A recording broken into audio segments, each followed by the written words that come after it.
You know, thousands of Iowa kids and their families are living with different sorts of disabilities, and some great Iowa organizations are on a mission to help them live their best lives. Thanks for staying with us. Joining me now is Karen Thompson. You are the Executive Director of Ask Resource Center. Yes. Just tell people what that is. Sure. ASK stands for Access for Special Kids Resource Center, and we are a resource center. We're a statewide nonprofit organization run, and our board members, so run and led by family members who have kids with disabilities. And so we've navigated those worlds, and we help other people understand the worlds that they need to navigate as well when they have a child or a loved one with a disability. Okay, so how did you get started with this? So I'm not the one who started the organization, but there were two moms who had kids with significant disabilities that ran into each other in a store, and they had their kids with them, so they were, it was possible to identify that they both had a similar walk to their life. One of them was a political organizer, one of them had a background in some social working and some other things like that. And they started talking and said, you know, if this is hard for us to navigate, what about people who don't understand the worlds that we work in and understand that have networks and connections in? And so they started Ask Resource Center back in 1992. It was originally, before social media. So it was a support group and a resource center in the Des Moines metropolitan area. By the time 1997 rolled around, they had formed a nonprofit organization. And in 1998, ASK became the Parent Training and Information Center, or PTI, for the state of Iowa, which is a federal grant that we hold through the Individuals with Disabilities Education Act. So the act that governs special education makes certain that there is a PTI in every state. It is not a pass-through from the state entity. It has to be an independent nonprofit organization run and led by families.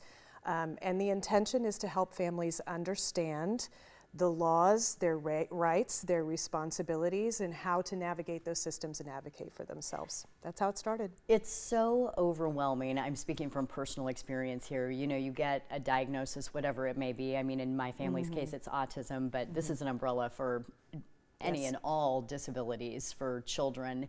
And you just feel like, oh my gosh, where do I go? How do I get help? What am I entitled to? I mean, that's what you are here for. That is what we are here for. We do that in a lot of different ways. We have an e-news list that goes out. We are constantly creating new content and vetting content that's out there from others to make sure that it's factual and accurate, and sharing that information.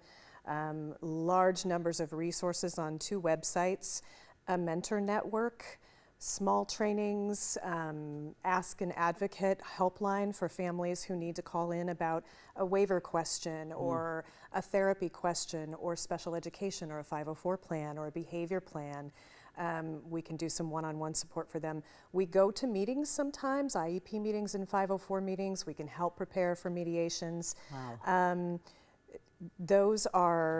There's more need than there is an ability to do it. So we do a lot of helping families prepare and debrief and knowing when it's time to use a higher level of procedural safeguard if that's something that they need, or to talk to an attorney.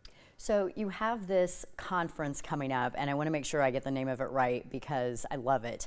Together We Can. So tell people about the conference. We have this full screen up here on the screen. Where, when, how long? So yeah, we lovingly call it the TWC because, you know, we live in the world of federal and state acronyms. So to us, it's the TWC conference. So TWC 2023. TWC is always the first Saturday in May. It is one day, no frills, at the State Fairgrounds in the Varied Industries building, not in the whole building. It's at the conference center in the back, the southeast quadrant of the building, has a conference center to it. And it is a day of learning for families, for individuals with disabilities, and for the professionals who support them. The majority of the folks who come out are families, and the content is built around families who are the caregivers and the parents of the children. You can find all of the breakout sessions online. The keynote speaker this year is very exciting. Daniel Van Zant, who is an attorney in the state of Iowa, has worked for Disability Rights Iowa. He's also a self-advocate. So he's going to blend together talking a little bit about his own story as a person with a disability and what he overcame and what he does now. He is now the policy advisor for disability for the Harkin Institute. Wonderful. And then we also have Liz Mantney closing the session out to talk about Medicaid reform in Iowa. Good. That's a big issue too. Yes. I know we're covering that later this week. Yeah. All right, Karen, thank you so much for being with us. And again, you can find all of that information on our website, who13.com. Janae, we'll send it back to you.